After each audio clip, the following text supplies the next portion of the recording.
Spooky season is right around the corner here at Universal, and we are getting a first look, lights on haunted house tour of some of the houses for Halloween Horror Nights.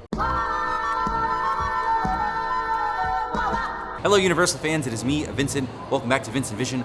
Watch out. It is the start of spooky season here at Universal. Halloween Horror Nights is right around the corner, and today we are doing something very fun. We are doing the behind the screens Unmasking the Horror Lights on Haunted House Tour. That is not the entire name, that is just the easiest way to describe that. This is a guided tour through some of the haunted houses for Halloween Horror Nights with the lights on, with the tour guide. We're gonna be able to take tons of pictures and share with you guys truly a first look at some of the haunted houses for this year's event, because this tour is starting earlier than the event goes on. We are doing this on August 11th. The event starts on August 30th.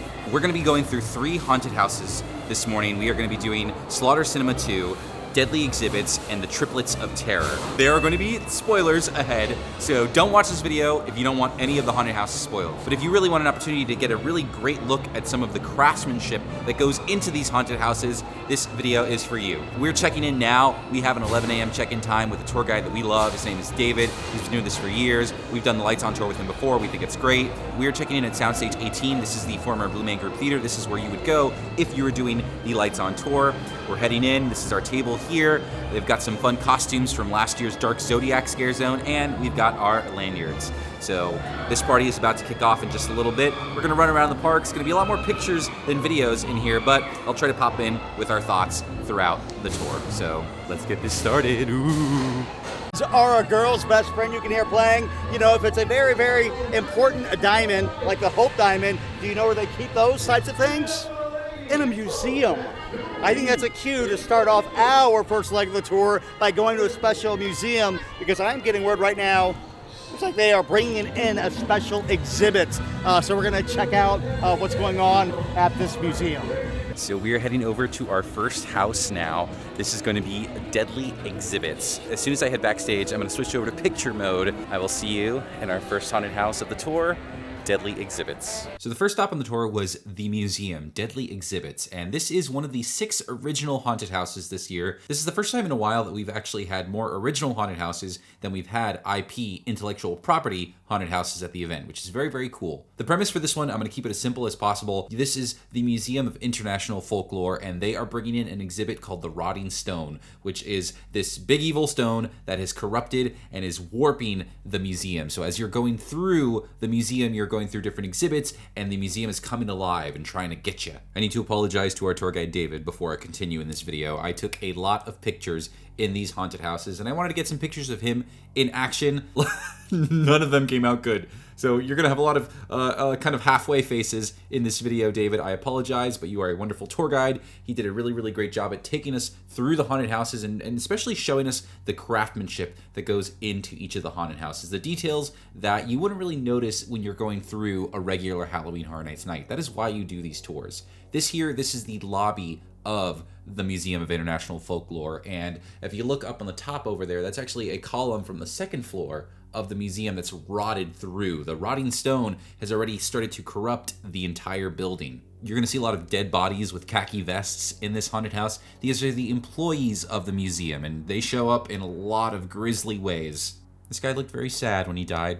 Oh. Every year when they're planning Halloween Horror Nights, they use code names to sort of protect the identity of the haunted houses so people don't figure out what they're working on. Last year, the theme was fruits. This year, the theme is desserts. And for this haunted house, the code name was baklava. And that is because baklava is an exotic dessert. This is a museum with a lot of exotic exhibits. They've taken a little extra step further this year and have chosen to include the desserts in each of the haunted houses. So keep your eyes open. This is the baklava in the museum haunted house. This was a pamphlet in the lobby. This is really funny. This is actually a reference to Epcot. It is Spirits of the World, and it's a little blurry in my picture, but the pamphlet says, "Join us for a night to celebrate the many cultures of our world by participating in drinks from every continent." If only there was a place in Florida where you could drink around the world. The reason the Rotting Stone is at the Museum of International Folklore is because they're doing an exhibit on different types of death all around the world in different cultures. This next wing of the museum is based off of ancient Mesopotamia. They had these statues here, and I noticed that they have all these little holes on them. They always want to trigger phobias when you're going through Halloween Horror Nights, and this is the phobia of holes, trypophobia, I think is what it's called. Yeah, it's pretty freaky. What's really cool about this maze is it has all of these different props that are serving as artifacts in the haunted house, and they each have their little displays like they would in an actual museum, but they don't want you stopping and trying to read all of them. So the displays are kind of blurry enough to look real, but not actually say anything. There is one phrase we could make out, and it was Mesopotamian hammer. Everything in this museum is a Mesopotamian hammer. You'll see it when you go through. At this point in the haunted house, we started to get into more no photo zones. I should mention that as well. There are rooms in the haunted houses that you cannot take photos. So if you do this tour, be aware of that. But I was able to get a picture of these poor employees here. All their heads are cut off. It was very graphic. And you can kind of see some mirrors behind them. This is an infinity mirror effect. And when the effect is done right in the haunted house, this is gonna look like an endless hallway of decapitated employees coming at ya. This is an exhibit that's coming soon to the museum. It's not an actual place you can go, but it is a trick that they can use to make a smaller house, typically like the ones in the tents here, feel bigger. The next room was called the Goblin Boil, and before you ask, we don't know if this has any connection to the Goblin's Feast haunted house. Our tour guide David didn't know either. This guy right here though, this is a taxidermied bear. This is a reference to the very popular HHN bear that they have during the event. It feels like this bear always shows up in a haunted house. Sometimes it's accompanied by a big guy in a bear costume. Love me some HHN bear. This room had a lot of really fun details, and it also had one of my favorite things about the Unmasking the Horror tour, which is the special little creature that they hide every year. This year's creature is a snail. There is a snail hidden in each of the haunted houses, and typically they're painted to like match the haunted house. This one hasn't been painted yet, but there is the little snail. Be on the lookout for that guy. The next room we were able to take pictures in was the Halls of Mourning. And this was really cool because we got to sort of see the rock's corruption all throughout the museum. These glowing lights are all throughout the haunted house. This room was set up in a way where the paint was dripping off the walls, like it was mourning, like tears coming down the walls. This was also kind of a smaller space, so they used mirrors like this one that we're taking a selfie in over here to sort of make it feel like a taller room. And then of course, the final room that you go into is the room with the rotting stone itself. And a couple things about this, I thought I wasn't gonna be able to take pictures in here, but I was. And the rotting stone is a lot bigger than I thought it was gonna be. Like, it's really big, it's a giant set piece. I cannot wait to see this room with all of the lights and the music and the sound effects. And as you're leaving the museum, there's one more hallway with a bunch of really spooky paintings. These are all actually painted by someone from the creative team whose name escapes me at this moment. I apologize. Next up was Slaughter Sinema 2, and this one I think for a lot of people is #1 on their hype list. The original Slaughter Sinema was so much fun, and everything that we saw in this house was just as great as the first one. It's funny because we came into the haunted house through the side and I was like, oh, could I go take a picture in front of the entrance of the haunted house? Because I thought it'd be like really cool. But then I kind of just remembered it would just be a big movie screen where at night they'll be projecting trailers for all the movies and stuff like that, but during the day it just looks like a big blank whiteboard. But I did get to take pictures inside the first room. This is very similar to the original Slaughter Sinema's entrance, but instead of going towards the right, like you did for that one, you go towards the left in this haunted house. And something I thought was very clever is as soon as you enter, there is a sticky fly trap hanging from the ceiling. That is a reference to the Bugs haunted house that was here 2 years ago, if I remember, Bugs Eaten Alive. So now we are stepping into our first movie in Slaughter Sinema 2, Mardi Gras Murders. Now, the way this haunted house worked was we could take pictures in the rooms of the movies, but not the hallways that had the posters for the movies, which is a shame because there was a lot of really, really cool art. You'll just have to see it for yourself. Now, this room has a lot to look at. A lot of nasty stuff too. You might notice that there is a rubber floor in this room. Whenever they have that in a Halloween Horror Nights haunted house, that means there's going to be some water effects. And based off of what's on the table, you could probably imagine what they're going to use the water to make you think that it is. But this room had a lot of really fun details, a lot of really cool stuff to look out for. There were these coins on the table that I noticed were from the Mardi Gras floats. There was a cobbler dessert in this room because the code name for this haunted house was Cobbler, because Slaughter Sinema is like a like a cobbler of different movies and stuff like that. There also is a fun little story that plays out in this haunted house that you would never ever see if you were going through at night. There is an open ring box on a little dresser right by the couch where there's going to be an actor there.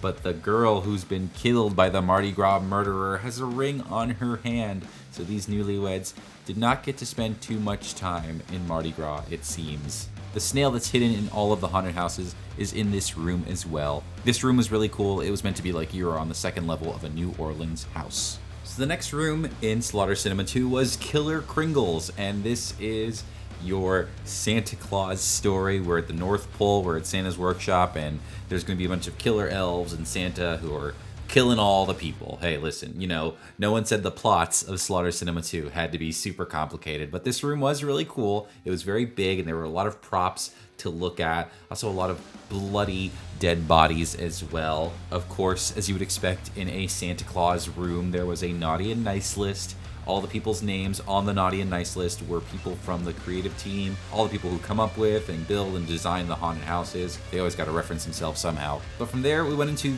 the next room, or rather the next hallway. It was the last room I was able to take pictures in. This was the Night of the Undead Clowns. This is a hallway with a bunch of zombie clowns. What was really fun was that the clown skulls still had their like red noses on them. And something to take note of with Slaughter Sinema is that the creative team who have made the haunted houses have often said on the record that Slaughter Sinema has always been like a test of sorts. Whenever they have an idea for a haunted house that they want to try, but they don't think they can get it to be like a full haunted house, they'll incorporate a scene in Slaughter Sinema and kind of see how it works. That's how we got the Yeti houses over the past couple years. Remember, in the first Slaughter Sinema, it was just one scene at the end of the house. Maybe some of these rooms that you see in Slaughter Sinema will eventually be houses in the future. There are a lot of rooms that we didn't get to take pictures in that were very, very cool. I don't want to spoil the surprise, but some of those were really awesome, and let's just say there are a few of those that I would love to see as an actual Halloween Horror Nights haunted house. But from here, we're going to head on over to our next house, the Triplets of Terror. And this one here surprised me a lot. I have to admit, when we first got our big set of announcements, this was a house that I wasn't really super excited for. I didn't really understand the concept. We didn't really have a lot of information. But this tour, in particular, really, really salvaged this haunted house. And I think this is now one of my most anticipated, believe it or not, to see once the actual event goes, because there's a lot of really great storytelling going on here. The creative team have done a really great job with introducing new Halloween Horror Nights characters. So let's talk about the Barmy Triplets. The beginning of the maze is the Barmy Triplets house on March 3rd, 1984. We are at Harmony, Melody, and Junior's birthday party where they have killed their entire family. These serial killer triplets recreate their family murder every 10 years. So we are following them through present day as they are recreating their murder in 2024. There's a lot of stuff out on the yard that hint to things in the haunted houses, to the characteristics of the triplets. There is a dog bowl outside as well. I've got to drop a pretty big spoiler, but this house, this is your dead dog alert. If you guys remember Depths of Fear, many years back, they had a scene where a dog was dismembered in half. That exact same dog is in this haunted house as well, so just be ready for that. Some fun things to look out for while you're entering the haunted house is the house number. It is 3324, which is Halloween Horror Nights 33 in 2024. And there is a bottle of BuzzCon Exterminaire, the bug spray from the Bugs Eaten Alive haunted house. It actually has a lot of references this year. And I just wanted to throw in a picture of myself. Ah, that's me, I'm going into the haunted house. But now we're actually stepping into the Barmy house, and we are witnessing the scene of their iconic first murder. They have killed their family. There they are. Party's over. You can see their cakes with their names on it. Melody, Junior, Harmony. Very, very grisly sight. There's one more room that we passed through, which was a no picture zone, which brings us to like current day. There's actually a true crime podcast that kind of gives you the context of the triplets and the murders that they've been doing over the past year. And that's what brings us into present day, where we're in a family's modern day kitchen. There's someone going into the fridge to get some snacks, and there's a couple of things to see in here. The code name for this haunted house was Fudge, because fudge is heavy, and the contents of this house were very heavy. So that's why it's named Fudge. You can see there's a bowl with fudge in it. There's also a cake that's gone missing, which we're gonna see again at the end of the haunted house. And there's someone's dead body over here. This symbol is actually used to signify the triplets. The 3 different curves are the 3 different heights of the triplets, the tallest being Junior. Also, the stove in the kitchen has a time of 3:33, 33 Halloween Horror Nights. Then from there's a couple rooms that we pass over. We end up in a neighborhood. There's a guy who's been killed by a snowplow machine. I took a picture of the curtains because I always think this is really fun to talk about, but you may or may not notice there's usually 2 haunted houses in one soundstage, and those curtains up there are what they use so that light and sound doesn't bleed over into your haunted house while there's another one going on right next to you. This is also another great benefit to the sound stages. They're really big and you can make big backdrops like this. We're going through some alleyway and that scrim of the city is a little further back and it's very tall. So when you're looking at it from the right angle, it looks like you're in a big city. Then eventually we find ourselves in like a butcher shop. You're going through like a freezer and there's like a bunch of meat and body parts hanging.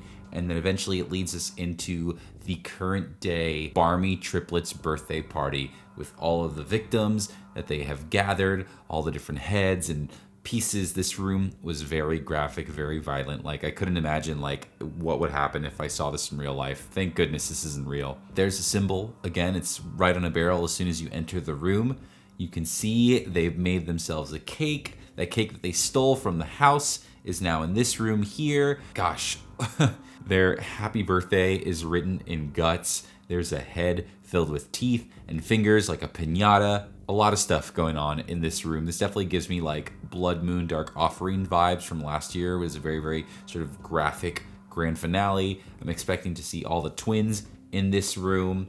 And then eventually they escape through the sewers, hinting that we will be able to see them again, maybe in the future. Maybe there'll be another Triplets of Terror house. I certainly hope so because this one looks like it's going to be very, very scary. Well, my friends, that is all we've got. We did the 3-house tour. It was tons of fun. This is a really, really great thing to do, especially if you're a Halloween Horror Nights fan. And it is extra cool to be able to do this before the event starts. Yeah. Now, Ellison, what would you say, based off the 3 houses that we saw, what do you think was the best to see on tour? And what do you think is going to be the best to see during the event? Oh, that's really hard. So personally, I really liked the museum one. I loved all the tiny details within it. But then the Slaughter's Sinema, it has so much to it that I personally felt like we were in that house forever because it was just like so much many going different on. rooms, Yeah, so many different rooms. things. Definitely keeps you busy inside Slaughter Cinema. Yes. I would say for me, the one that I was really happy to see on tour was the Triplets of Terror. I Yeah. think there was kind of a confusing story here. We didn't really know what to expect from it based off the original announcement, but going through here, getting the story told to us by one of the tour guides, that I think helped a lot, and it really made me a lot more excited for this haunted house. But as far as like during the event itself, I think Slaughter Cinema is going to be so much fun. Yeah, it's going to be good. So much going on. That is all we've got for you guys. That's our first like Halloween Horror Nights video. Yeah, our first little dabble into some actual Halloween Horror Nights stuff. It's all been planning. Now you're actually going to see a lot more. Premium night is coming up. We're very, very excited for that. Thank you guys for watching another Vincent Vision. We hope you had fun having fun with us. Please, if you're looking for more Universal and Halloween Horror Nights videos like this one, be sure to like, subscribe, tell your friends, all that good stuff. Consider joining the Patreon like all these lovely people around us here. Look at all of them. Oh my gosh. We will see you guys at the next one. Thank you guys for watching. Bye-bye.